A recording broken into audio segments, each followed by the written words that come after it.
Alex sat in his cramped apartment in the heart of New York, staring at the yellowed envelope that had arrived by regular mail. In the age of digital messages, this felt like an anachronism, almost from another world. The handwriting on the address was uneven and trembling, like that of an elderly person. Willow Creek, West Virginia. From Grandma Mary and Grandpa John. Alex hadn't seen them since he was 5 years old. His memories of that summer were blurred like old photographs. The smell of freshly mown grass in the garden, the creak of the wooden gate, Grandma's hands, warm and smelling of flour from baking, and Grandpa's stories by the fireplace about forest spirits. But life in the metropolis had erased these images. Endless work at an IT firm where he coded day and night, the noise of the streets that never stopped even at night, and screens that made his eyes ache. The letter inside was short, written in the same shaky handwriting. Dear Alex, we haven't seen you in so long. We're getting old. Our health is failing. Come visit while we still can. We're waiting for you with open arms. Alex set the envelope aside and dialed his parents' number. They lived in a quiet suburb of Philadelphia, in a house full of family photos. Mom answered almost immediately, her voice tired but with a note of warmth. Mom, I got a letter from Grandma and Grandpa. Do you think I should go? Alex asked, pouring himself coffee from the thermos. Mom paused, as if recalling something distant. Oh, son, you haven't been there since you were a kid. It's been 20 years. They're really old now. Grandma Mary last complained about her heart, and Grandpa John can barely walk. Of course, go. Family is important, and you're stuck in your city like in a cage. You'll rest from all this hustle, breathe some fresh air. Dad took the receiver, his bass voice booming through the speaker. Listen to your mother, kid. It's about time. Willow Creek is a quiet place in the Appalachians. Just be careful on the road. There are switchbacks and the signal might drop. GPS doesn't always work in the mountains.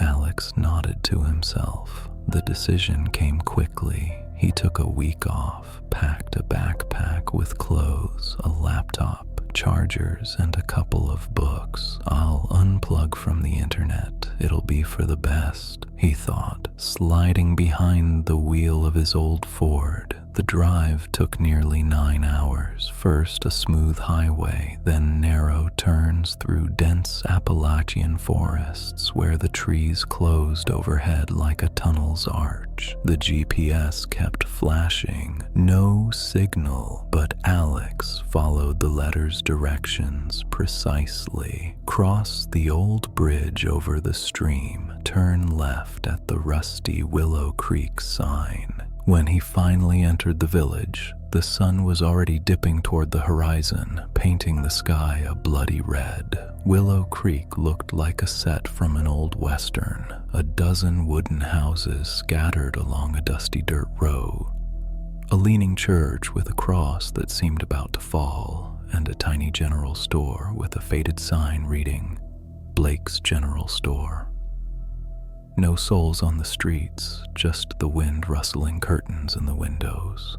Grandma and Grandpa's house stood on the outskirts, an old Victorian cottage with a porch where 2 rocking chairs swayed and a garden overgrown with weeds. The door swung open even before Alex knocked. 2 figures appeared on the threshold, a gray-haired woman in a floral apron with a wrinkled face and bright blue eyes, and a tall man with a cane, gray hair, and a scar on his cheek. Alex, our beloved grandson, exclaimed Grandma Mary, hugging him so tightly that he felt the chill of her skin through his shirt. The embrace lasted a bit too long, and Alex caught a strange smell. Not flour or herbs, but something metallic, like rust. Grandpa John clapped him on the shoulder with a firm hand. "Come in, son. Dinner's on the table. We've been waiting for you." The house was cozy, but somehow off. Old furniture covered in dust, faded photos of unfamiliar people on the walls. It smelled of roasted meat, herbs, and something Swedish. They sat down at the oak table, and Grandma poured him a thick, dark soup. "Tell us about yourself, dear. How's life in the big city?" she asked, smiling. Her smile was wide, but her eyes didn't smile. They examined him like merchandise on a shelf. Alex talked about his job, about New York, about how tired he was of the endless noise and screens. Here it was quiet, no sirens, no car horns, just the chirping of crickets outside the window and the distant rustle of leaves. The phone signal vanished right upon arrival. The screen flashed, no service. Internet, of course, didn't work either. A real digital detox, thought Alex, and it even pleased him. The first few days passed almost ideally. Alex woke to birdsong, walked forest paths where the air was thick with the scent of pines and earth. He helped Grandpa fix the fence. The old man worked silently but deftly, despite his age. Grandma fed him home-cooked meals, meat-filled pies, wild game roasts, soups with an unusual aftertaste, Swedish, almost cloying. "Fresh forest game," she explained with a wink.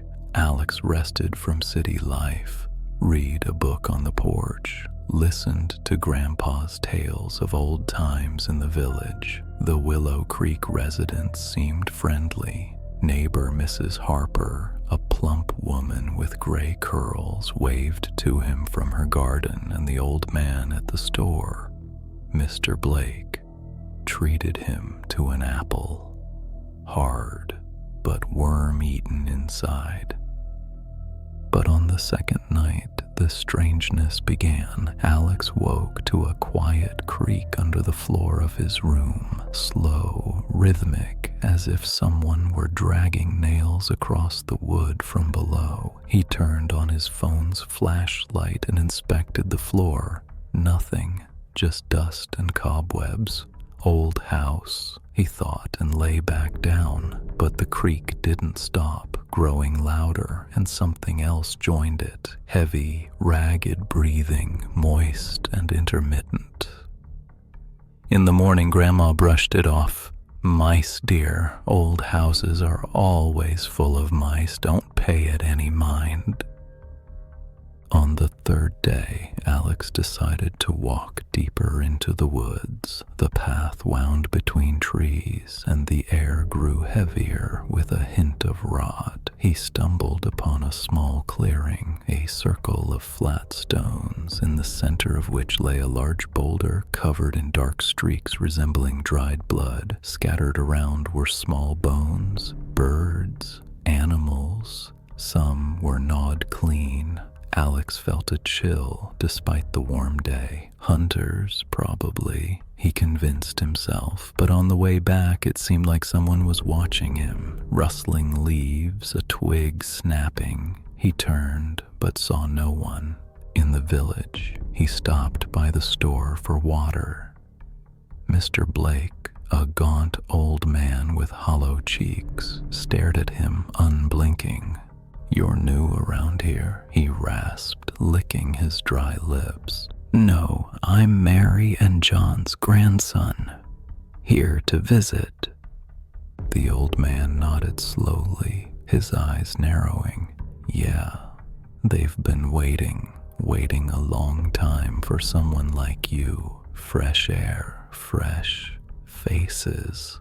Alex smiled awkwardly and left, but on the street he noticed they were following him. 2 residents, Mrs. Harper and a young man with a scar across his entire face, trailed 20 paces behind, not hiding, not hurrying. When Alex quickened his pace, so did they. Only at Grandma's house did they turn away, but the guy looked back and smiled. His teeth were yellow and sharp. That night, the creaks under the floor became unbearable. Whispers joined them, low, guttural murmurs, as if several people were muttering under the room. Alex made out fragments, fresh, young meat, waited so long. He went downstairs, heart pounding. In the living room sat Grandma in a rocking chair in pitch darkness, though it was 3 a.m. She wasn't sleeping, just rocking, staring out the window. "Can't sleep, grandson?" she asked quietly, without turning her head. Heard noise. Under the floor. "Mice," she replied calmly. "Big, hungry mice. They always come for what's owed to them." Alex returned to his room, but sleep wouldn't come. In the morning, he decided to check the basement. Grandma had mentioned old wine stored there. Descending the creaky stairs, he turned on the flashlight. The basement was damp, with a low ceiling. On the shelves, jars of pickled goods, moldy. In the corner, a pile of bones, large bones, gnawed with remnants of tendons. One was clearly human, a femur with deep tooth marks. Alex froze, cold sweat beading on his forehead. Deer, boar, he thought, but the shape was too familiar. He bolted upstairs, saying nothing. On the 4th day, the tension mounted. At dinner, the meat in the pie seemed odd, pink inside with that same sweetness. Alex bit into a piece and froze. The texture was soft, almost like no. He pushed the thought away. Grandma watched him, her smile wider than usual, her mouth stretched almost to her ears. "Don't like it, dear. We tried hard, made it specially for you. Family recipe." Grandpa sat silently, but his hands trembled, not from age, but from excitement. He was sharpening a huge hunting knife on a stone, slowly, rhythmically. After dinner, Alex went out to the yard to breathe. The evening was muggy, the sky overcast. He noticed his car's tires were punctured, thin, precise cuts, like from a knife. Animals, he thought, but deep down he knew better. All evening, the village residents gathered in groups on the street. They didn't talk, just stood and watched the house. Some licked their lips, others shifted from foot to foot, as if impatient. Mrs. Harper came closest. Her eyes gleamed in the dusk. "Good evening, young man. Enjoying your stay?" she asked, her voice sweet as honey. "It's good. Quiet," Alex replied, stepping back. "Quiet, yes, but it'll get livelier soon. We love guests, especially appetizing ones." That night, Alex locked himself in his room. Through a crack in the curtain, he saw a large bonfire being lit on the lawn in front of the house. All the residents gathered around, a dozen figures in the shadows. They sang, low, monotonous, wordless, but the melody pierced to the bone, like the wail of wind in a grave. The fire cast shadows, and in them Alex saw movement, someone dragging something heavy, sack-like, into the woods. In the morning, he decided to leave at any cost, but Grandma caught him in the kitchen, her eyes no longer blue but almost black, pupils dilated like a predator's. "Where are you off to so early, dear? We haven't had our fill yet. Stay, eat with us." Alex muttered an excuse and headed to the car. He checked the engine. The wires under the hood were chewed through as if by teeth. The gas had drained, a fresh-smelling puddle under the vehicle. And then the phone caught a signal. For a moment, like a miracle, Mom was calling. "Alex, where the hell are you? We're worried sick. I just talked to Grandma Mary and Grandpa John. They're in a nursing home in Ohio. You haven't visited them. They didn't even know about your plans. Where are you really?" The world spun. Alex glanced at the house. Grandma stood at the window, looking straight at him, smiling. This isn't them, not my family, a fake, a trap. He hadn't seen them in 20 years. How could he recognize their faces? The letter, a forgery. The village, a village of cannibals. He rushed back into the house, mumbling, "I have to go urgently. Thanks for the hospitality." Grandpa nodded, but his knife glinted in the light. "Of course, son, but come back. We're always glad for fresh visits."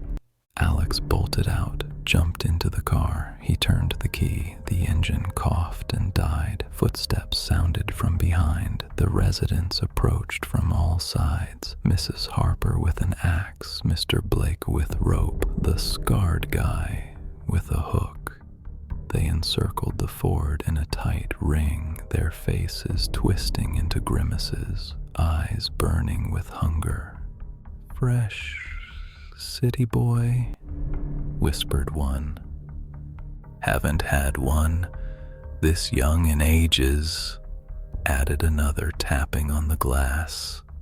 Grandma came closest, her face in the moonlight like a mask, skin pale as a corpse's, mouth too wide, teeth sharp. "Don't be afraid, grandson. You'll become part of us. Family dinner." Alex barricaded himself inside, but they smashed the side window. A hand reached for him, cold, with long nails. He screamed, dialed 911, but the signal vanished. The last thing he saw was the axe plunging into the door. Sheriff Thompson and his partner, Officer Rachel Lewis, drove along the narrow Appalachian road at dawn. The call had come from the missing guy's mother in New York. Her son wasn't responding. His last call panicked. "Strange place, this Willow Creek," grumbled Thompson, turning at the rusty sign. "They say the village has been abandoned for 10 years after that mysterious disappearance of all the residents. No one knows where they went. Just empty houses and traces." "Disappearance?" Rachel asked, checking her gun. "Yeah, whole village vanished overnight. Police back then found nothing but bonfires and bones in the woods. They pulled up. The village was dead. Houses with sagging roofs, broken windows, waist-high grass. In the center stood the car, a Ford with New York plates, doors wide open, windows shattered to bits. Inside, blood on the seats, smeared as if someone tried to wipe it away. On the ground, signs of a struggle, boot prints, shreds of clothing. The backpack lay nearby, contents scattered. "No one here," Rachel whispered, scanning with her flashlight. "But look, tracks lead into the woods, dozens of them, and they're fresh." Thompson nodded, approaching one of the houses. The door was ajar. Inside, the table set, but the food rotting, covered in flies. On the wall, old photos, but the faces scratched out as if with nails. In the basement, a stench of decay and fresh bloodstains on the floor. "What happened here?" Rachel asked, her voice trembling. They stepped out onto the lawn. A bonfire smoldered there, the embers still warm. Around it, small bones, gnawed clean. and one large, a human hand with a ring on the finger. On the car's hood, someone had carved words, "We're still hungry." From the woods came a rustle, twigs snapping, a low, monotonous chant, eerie and chilling. It drew closer, echoing off the trees. "Sheriff, they're here," Rachel whispered. Thompson grabbed her arm. "Let's go now." They jumped into the patrol car and sped off, tires screeching on the dirt. In the rearview mirror, Rachel saw figures emerging from the woods, dozens of shadows. They stood at the edge, watching, smiling, eyes gleaming in the morning light, hungry, waiting. And deep in the woods, where the tracks ended, something stirred. New, young, and very, very hungry. Thank you so much for watching this video all the way to the end. I really appreciate you sticking around. It means the world to me. If you enjoyed the story and want more creepy tales like this, please hit that subscribe button and turn on notifications so you never miss an upload. Your support keeps the channel going, and I can't wait to share the next one with you. See you in the next video. Stay safe out there.